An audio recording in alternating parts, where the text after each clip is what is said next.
ಹಬ್ಬದ ಹೋರಿಗಳೊಂದಿಗೆ ವಿಶೇಷವಾಗಿ ರಾಷ್ಟ್ರೀಯ ರೈತ ದಿನಾಚರಣೆ.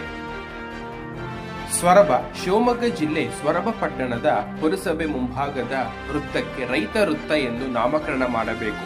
ರೈತ ದಿನಾಚರಣೆಯನ್ನು ಹಬ್ಬದಂತೆ ಆಚರಿಸಬೇಕು ಹಾಗೂ ಹೋರಿ ಹಬ್ಬಕ್ಕೆ ಮಾನ್ಯತೆ ನೀಡಬೇಕು ಎಂದು ಆಗ್ರಹಿಸಿ ಸ್ವರಬ ಪಟ್ಟಣದಲ್ಲಿ ಸಾರ್ವಜನಿಕ ಹಿತರಕ್ಷಣಾ ಹೋರಾಟ ಸಮಿತಿ, ಗೋ ಸಂರಕ್ಷಣಾ ಹೋರಾಟ ಸಮಿತಿ ಹಾಗೂ ಜನಪದ ಕ್ರೀಡೆ ಹೋರಿ ಹಬ್ಬ ಆಚರಣಾ ಸಮಿತಿ ವತಿಯಿಂದ ಹಬ್ಬದ ಹೋರಿಗಳೊಂದಿಗೆ ವಿಶೇಷವಾಗಿ ರಾಷ್ಟ್ರೀಯ ರೈತ ದಿನಾಚರಣೆಯನ್ನು ಆಚರಿಸಲಾಯಿತು. ಶ್ರೀ ರಂಗನಾಥ ದೇವಾಲಯದ ಮುಂಭಾಗದಿಂದ ಮುಖ್ಯ ರಸ್ತೆ ಮಾರ್ಗವಾಗಿ ಪುರಸಭೆ ಮುಂಭಾಗದವರೆಗೆ ನಡೆದ ಮೆರವಣಿಗೆಯಲ್ಲಿ ಕೊಡಕಣಿ ಡೇಂಜರ್ ಬಸವ, ಹಳೆ ಸೊರಬದ ಜೀವದ ಒಡೆಯ, ಮರೂರು ತಾರಕಾಸುರ, ಪುಟ್ಟನಹಳ್ಳಿ ಮಲೆನಾಡ ಸಿರಿ, ಹಳೆ ಸೊರಬ ಶ್ರೀಕೃಷ್ಣ ಹೆಸರಿನ ಹೋರಿಗಳು ಪಾಲ್ಗೊಂಡಿದ್ದವು. ಪುರಸಭೆ ಮುಖ್ಯಾಧಿಕಾರಿ ಚಂದನ್ ಅವರ ಮೂಲಕ ರಾಜ್ಯ ಸರ್ಕಾರಕ್ಕೆ ಮನವಿ ಸಲ್ಲಿಸಲಾಯಿತು. ನೇತೃತ್ವ ವಹಿಸಿದ್ದ ಸಮಿತಿಯ ಅಧ್ಯಕ್ಷ ಜಿಎಸ್ ಚಿದಾನಂದ ಗೌಡ ಮಾತನಾಡಿ, ನಾಡಿಗೆ ಅನ್ನ ನೀಡುವ ರೈತರನ್ನು ಗೌರವಿಸುವುದು ಪ್ರತಿಯೊಬ್ಬ ಪ್ರಜ್ಞಾವಂತ ನಾಗರಿಕರ ಕರ್ತವ್ಯವಾಗಿದೆ. ಈಗಾಗಲೇ ಕಳೆದ 1 ದಶಕದಿಂದ ಹೋರಾಟ ಮಾಡುತ್ತಿದ್ದು ಪಟ್ಟಣದ ಪುರಸಭೆ ಮುಂಭಾಗದ ವೃತ್ತಕ್ಕೆ ರೈತ ವೃತ್ತ ಎಂದು ನಾಮಕರಣ ಮಾಡಬೇಕು ಎಂದು ಜನಪದ ಕ್ರೀಡೆ ಹೋರಿ ಹಬ್ಬಕ್ಕೆ ಸರ್ಕಾರ ಮಾನ್ಯತೆ ನೀಡಬೇಕು. ವಿದೇಶಿ ಕ್ರೀಡೆಗಳಿಗೆ ಕ್ರೀಡಾಂಗಣ ಮಾಡುವ ಸರ್ಕಾರ ರೈತರ ಜನಪದ ಕ್ರೀಡೆಯಾದ ಹೋರಿ ಹಬ್ಬಕ್ಕೂ ಪ್ರತಿ ತಾಲೂಕಿನಲ್ಲೂ ಕ್ರೀಡಾಂಗಣ ಮಾಡಬೇಕು ಎಂದು ಆಗ್ರಹಿಸಲಾಗುತ್ತಿದೆ. ಈ ಹಿಂದೆ ಬಿಎಸ್ ಯಡಿಯೂರಪ್ಪ ಅವರು ಮುಖ್ಯಮಂತ್ರಿಯಾಗಿದ್ದ ಸಂದರ್ಭದಲ್ಲಿ ಶಿಕಾರಿಪುರದ ಅವರ ನಿವಾಸಕ್ಕೆ ತೆರಳಿ ಸಹ ಮನವಿ ಸಲ್ಲಿಸಲಾಗಿದೆ. ಮಾತ್ರವಲ್ಲದೆ ರೈತ ದಿನಾಚರಣೆಗೆ ಆಗ್ರಹಿಸಿ ಇತ್ತೀಚೆಗೆ ಬೆಳಗಾವಿ ಅಧಿವೇಶನಕ್ಕೆ ತೆರಳಿ ಕೃಷಿ ಸಚಿವರಾದ ಚೆಲುವರಾಯಸ್ವಾಮಿ ಅವರಿಗೆ ಮನವಿ ಮಾಡಲಾಗಿದೆ. ರೈತರಿಗೆ ಗೌರವಿಸುವ ನಿಟ್ಟಿನಲ್ಲಿ ನಮ್ಮ ಬೇಡಿಕೆಗಳನ್ನು ಈಡೇರಿಸಬೇಕು ಎಂದು ಆಗ್ರಹಿಸಿದರು.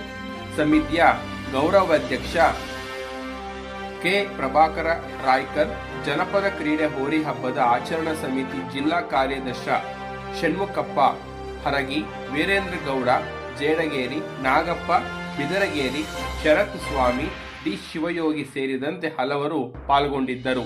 ಸಂದೀಪ್, ಯುಎಲ್, ಸ್ವರಬ. ಇಲ್ಲಿ ಸ್ವರಬದಿಂದ ಫಸ್ಟ್ಗೆ ಮೊದಲಿಗೆ ಅರೆಬತ್ತಲೆ ಹೋರಾಟ ಮಾಡಿದ್ದೇನೆ. ಫಸ್ಟ್ಗೆ ಹೋರಿ ಹಬ್ಬ ಬೇಕು ಅಂತ ಅಲ್ಲಿ ಡಿಸಿ ಆಫೀಸ್. ಆದ್ರೆ ಇಲ್ಲಿ ಬಂದಿರೋ ಜನ ನೋಡಿ ತುಂಬಾನೇ ಖುಷಿ ಆಯ್ತು. ಹಾಗಾಗಿ ಜಾನಪದ ಕ್ರೀಡೆ ಉಳಿಬೇಕು, ರೈತರ ದಿನಾಚರಣೆ ಶಾಶ್ವತವಾಗಿ ಇರಬೇಕು ಅಂತ ಹೇಳಿ ಈ ಸರ್ಕಲ್ನಲ್ಲಿ ರೈತ ಸರ್ಕಲ್ ಅಂತ ಹೇಳಿ ಮಾಡಬೇಕು ಅಂತ ಹೇಳಿ ಎಲ್ಲ ಹಲವಾರು ವ್ಯಕ್ತಿಗಳು ಸಹಕಾರವನ್ನ ನೀಡಬೇಕು ಇದಕ್ಕೆ. ಹಾಗಾಗಿ ಈ ಜಾನಪದ ಕ್ರೀಡೆ ಉಳಿಲಿ, ಅತಿ ನಿನ್ನ ಮುಂದಿನ ಸರಿಯಲ್ಲಿ ಅತಿ ಹೆಚ್ಚಿನ ರೈತರು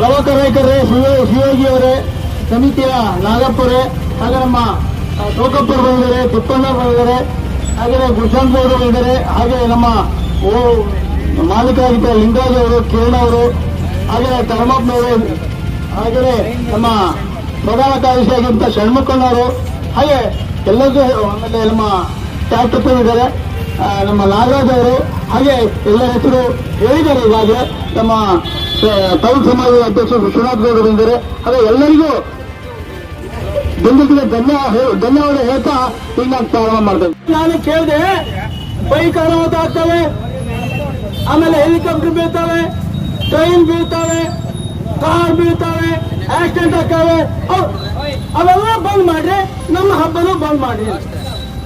ಹಾಗೆ ಇನ್ನೊಂದು ಮಾತು ಹೇಳ್ತಾ ಇದ್ದೀನಿ, ನಾವು ಮೊದಲಿಂದ ಕೇಳ್ಕೊಂಡ್ ಬಂದಿದ್ದು ಏನಂತಂದ್ರೆ 10 ಎಕರೆ ಜಮೀನಲ್ಲಿ ಕ್ರೀಡಾಂಗಣ ಕೊಡಿ, ನಮಗೆ ಕ್ರೀಡಾಂಗಣ ಮಾಡಿ ಅವತ್ತಿಂದ ಕೇಳ್ತಾ ಬರ್ತಾ ಇದ್ದೀವಿ. ಇವತ್ತು ಕ್ರಿಕೆಟ್ ಆಡಕ್ಕೆ 700-800 ಕೋಟಿ ರೂಪಾಯಿ ಖರ್ಚು ಮಾಡಿ ಕ್ರೀಡಾಂಗಣ ಮಾಡಿ ವ್ಯವಸ್ಥೆ ಮಾಡ್ತಾ ಇದ್ದಾರೆ. ನಮ್ಮ ರೈತರು ಕಷ್ಟಪಟ್ಟು ಅವರು ತಿನ್ನ ಅರ್ಧ ರೊಟ್ಟಿ ಕೊಟ್ಟು ಹೊಲದಲ್ಲಿ ಊಟ ಮಾಡ್ಕೊಂತ ವ್ಯವಸಾಯ ಮಾಡ್ಕೊಂತ ಹೋರಿ ಹಬ್ಬ ಮಾಡ್ಲಿಕ್ಕೆ ಒಂದು ಕ್ರೀಡಾಂಗಣ ಇಲ್ಲ ಅಂತಂದ್ರೆ ನಾಚಿಕೆ ಆಗ್ಬೇಕು ನಮಗೆ. ಯಾಕೆಂತಂದ್ರೆ ಕ್ರೀಡಾಂಗಣ ಮಾಡಿದಾಗ ನಮ್ಮ ಯಾರಿಗೂ ತೊಂದರೆ ಆಗಲ್ಲ. ನಮ್ಗೆ ನೀವು ಎಸಿ ಗಾಳಿ ಮತ್ತೊಂದು ಬೇಡ, ಮಣ್ಣಿನ ಕ್ಲೀನ್ ಮಾಡಿ ಒಂದು ಕಾಲುವೆ ಕೊಟ್ಟರೆ ಸಾಕು. ಎಂಟಡಿ ಕಾಲುವೆ ನಮ್ಗೆ ನಾವು ಮಣ್ಣಿನ ಜೀವ, ನಾವು ಆ ತರ ಮಾಡಿಕೊಟ್ರೆ ಸಾಕು. ಅಷ್ಟು ಮಾಡೋಕ್ಕಾಗುತ್ತೆ ನಿಮ್ಮ ಯೋಗ್ಯತೆಗೆ ಅಂತ ತಮ್ಮಲ್ಲಿ ಕೇಳಬೇಕಾಗಿದೆ. ಹಾಗಾಗಿ ದಯವಿಟ್ಟು ಈಗ ಮನವಿಯನ್ನ ನನ್ನ ಮಾತು ಮುಗಿಸ್ತಾ ಇನ್ನೂ ಬಹಳ ಮಾತಾಡೋದಿದೆ. ಆದ್ರೆ ಏನ್ ಮಾಡೋಕ್ಕಾಗಲ್ಲ, ಟೈಮ್ ಆಯ್ತು, ಬಸವಣ್ಣಗೆ ಬಿಸಿಲಾಯ್ತು. ಚೀಫ್ ಆಫೀಸರು ಬೇಗ ಬಂದ್ರೆ ನಾವು ಅವ್ರಿಗೆ ಮನವಿ ಕೊಡ್ತೇವೆ, ತಾವು ದಯವಿಟ್ಟು ಬರಬೇಕು ಅಂತ ಕೇಳ್ಕೊತೇವೆ. ಸುದ್ದಿಯನ್ನು ಪಡೆದಿರುವಂತಹ ಚಿದಾನಂದಗೌಡರು ಜೇಡಿಗೆರೆ ಇವರ ನೇತೃತ್ವದಲ್ಲಿ ಇವತ್ತಿನ ದಿವಸ ಈ ರೈತ ದಿನಾಚರಣೆಯ ಒಂದು ಭವ್ಯ ಕಾರ್ಯಕ್ರಮ ನಡೀತಾ ಇದೆ. ಹಾಗೆ ಒಂದು ಹಕ್ಕೊತ್ತಾಯ ರೈತ ದಿನಾಚರಣೆಯನ್ನ ಸರ್ಕಾರವೇ ನಡೆಸಬೇಕು ಅನ್ನೋಂಥ ಒಂದು ಹಕ್ಕೊತ್ತಾಯವನ್ನ ಈ ಬಾರಿಯೂ ಕೂಡ ಅವರು ಮಾಡ್ತಾ ಇದ್ದಾರೆ. ಈ ಒಂದು ಕಾರ್ಯಕ್ರಮದಲ್ಲಿ ಉಪಸ್ಥಿತರಿರುವಂತಹ ಈ ರೈತ ಹೋರಾಟದ ಗೌರವಾಧ್ಯಕ್ಷರಾದಂತಹ ಹಿರಿಯರಾದಂತಹ ಪ್ರಭಾಕರ್ ನಾಯ್ಕರ್ ಅವರೇ ಹಾಗೂ ಷಣ್ಮುಖಪ್ಪನವರೇ ಹಾಗೂ ಬಹಳ ನಮ್ಮ ಎಲ್ಲ ಗ್ರಾಮಗಳಿಂದ ಆಗಮಿಸಿರುವಂತಹ ರೈತರೇ ಹಾಗೂ ಅವರ ಹೋರಿ ಹಬ್ಬದ ಒಂದು ಪ್ರಸಿದ್ಧಿಯನ್ನು ಹೊಂದಿರುವಂತಹ ಹೋರಿಗಳೊಂದಿಗೆ ಅವರ ಮಾಲೀಕರು ಕೂಡ ಬಂದಿದ್ದಾರೆ. ಅವರಿಗೂ ಹಾಗೂ ಮಾಧ್ಯಮ ಮಿತ್ರರಿಗೂ ಎಲ್ಲರಿಗೂ ಕೂಡ ನನ್ನ ವಂದನೆಗಳನ್ನು ಸಲ್ಲಿಸ್ತಾ ಇವತ್ತಿನ ದಿವಸ ರೈತ ದಿನಾಚರಣೆಯನ್ನ ಯಾಕೆ ನಾವು ಆಚರಿಸಬೇಕು ಅನ್ನುವಂತ ಒಂದು ಹೋರಾಟವನ್ನ ನಮ್ಮ ಚಿದಾನಂದಗೌಡರು ಈಗಾಗಲೇ ಹಲವಾರು ವರ್ಷಗಳಿಂದ ನಡೆಸ್ಕೊಂಡು ಬರ್ತಾ ಇದ್ದಾರೆ. ಅವರು ವಿವಿಧ ರೀತಿಯ ಪ್ರತಿಭಟನೆಯನ್ನು ಮಾಡೋದಕ್ಕೆ ಅವರು ಅತ್ಯಂತ ಪ್ರಸಿದ್ಧಿನೇ, ತುಂಬಾ ವಿಭಿನ್ನವಾದಂತಹ ಪ್ರತಿಭಟನೆಯನ್ನು ಮಾಡ್ತಾರೆ. ಈಗ ತಾನೇ ಇನ್ನು ಕೆಲವೇ ದಿವಸಗಳ ಹಿಂದೆ ಬೆಳಗಾಂನಲ್ಲಿ ನಡೆಯುವಂತಹ ಒಂದು ಚಳಿಗಾಲದ ಅಧಿವೇಶನದಲ್ಲೂ ಕೂಡ ಸುವರ್ಣಸೌಧಕ್ಕೆ ಹೋಗಿ ಅಲ್ಲಿ ಹಲವಾರು ನಮ್ಮ ತಾಲೂಕಿನ ಅಭಿಮಾನಿಗಳು, ರೈತರು ಮತ್ತು ಯುವಕರೊಂದಿಗೆ ಅಲ್ಲಿ ಚಲುವರಾಯ ಸ್ವಾಮಿ ಕೃಷಿ ಮಂತ್ರಿಗಳಿಗೂ ಕೂಡ ಸರ್ಕಾರಕ್ಕೆ ಇವರ ಪರವಾಗಿ ಮತ್ತು ರೈತರ ಪರವಾಗಿ ನೀವು ರೈತ ದಿನಾಚರಣೆಯನ್ನ ಯಾಕೆ ಮಾಡಬಾರದು, ರೈತ ದಿನಾಚರಣೆಯನ್ನ ಮಾಡಿ, ಮತ್ತೆ ರೈತ ದಿನಾಚರಣೆ ಅನ್ನೋದನ್ನ ಕೇವಲ ಕ್ಯಾಲೆಂಡರ್ನಲ್ಲಿ ಮಾತ್ರ ನೀವು ಘೋಷಣೆ ಮಾಡಿದಿರಿ. ನಿಮಗೆ ರೈತರು ಬೇಡವಾ? ಈ ದೇಶದ ಬೆನ್ನೆಲುಬು ರೈತ. ಆ ರೈತನ ಪರವಾಗಿ ಒಂದು ರೈತ ದಿನಾಚರಣೆಯನ್ನು ಮಾಡಿದ್ರೆ ನೀವು ರೈತ ಪರ ಸರ್ಕಾರ ಆಗತ್ತೆ ನಿಮ್ದು ಅನ್ನುವಂತಹ ಒಂದು ಮಾತನ್ನ ಅವರಿಗೆ ತಿಳಿಸಿ ಅವರಿಗೆ ಮನವಿ ಪತ್ರವನ್ನು ಕೊಟ್ಟುಕೊಂಡು ಬಂದಿರತಕ್ಕಂಥವರು ನಮ್ಮ ಚಿದಾನಂದಗೌಡರು. ಹಾಗೇನೆ ಅವರ ಒಂದು ಪ್ರತಿಭಟನೆ ಆದಷ್ಟು ಬೇಗ ಫಲವನ್ನು ನೀಡಲಿ, ಪ್ರತಿಫಲವನ್ನು ನೀಡಲಿ ಮತ್ತು ಈ ರೈತ ದಿನಾಚರಣೆಯನ್ನು ಆಚರಿಸಬೇಕನ್ನುವಂತ ಒಂದು ಅವರ ಹಕ್ಕೊತ್ತಾಯ ನಮ್ಮ ತಾಲೂಕಿಗೆ ಒಂದು ಹೆಸರನ್ನು ತರಲಿ. ಮತ್ತೆ ಇವರಿಗೆಲ್ಲರಿಗೂ ಕೂಡ ಇವರಿಗೆ ಜಾತಿ ಮತ ಪಂಥ ಇಲ್ಲ, ರೈತರಿಗೆ ಜಾತಿ ಇಲ್ಲ, ಎಲ್ಲರೂ ರೈತರಿಗೆ ಜಾತಿ ಅನ್ನೋದೇ ಇಲ್ಲ. ಹಾಗಾಗಿ ನಾವು ಇದಕ್ಕೆ ಸಹಕಾರ ಕೊಡಬೇಕು. ಇಲ್ಲಿ ಸಾವಿರಾರು ಜನ ನಾವು ಸೇರಬೇಕು. ಮುಂದಿನ ದಿನಗಳಲ್ಲಿ ಸಾವಿರಾರು ಜನ ಮುಂದಿನ ರೈತ ದಿನಾಚರಣೆ ದಿವಸ ನಾವೆಲ್ಲರೂ ಸೇರಿ ಚಿದಾನಂದಗೌಡರವರ ಒಂದು ಪ್ರತಿಭಟನೆಗೆ ನಾವು ಅವರ ಕೈ ಬಲಪಡಿಸೋಣ. ಈ ಒಂದು ಪ್ರತಿಭಟನೆ ಇಡೀ ರಾಜ್ಯಕ್ಕೆ ಮುಟ್ಟಬೇಕು, ರಾಜ್ಯ ಸರ್ಕಾರಕ್ಕೆ ಮುಟ್ಟಬೇಕು. ಯಾಕೆಂದ್ರೆ ಇದು ರೈತರ ಪರ ಹೋರಾಟ, ರೈತ ಧ್ವನಿ, ಇದರಲ್ಲಿ ಯಾವುದೇ ರಾಜಕೀಯವಿಲ್ಲ.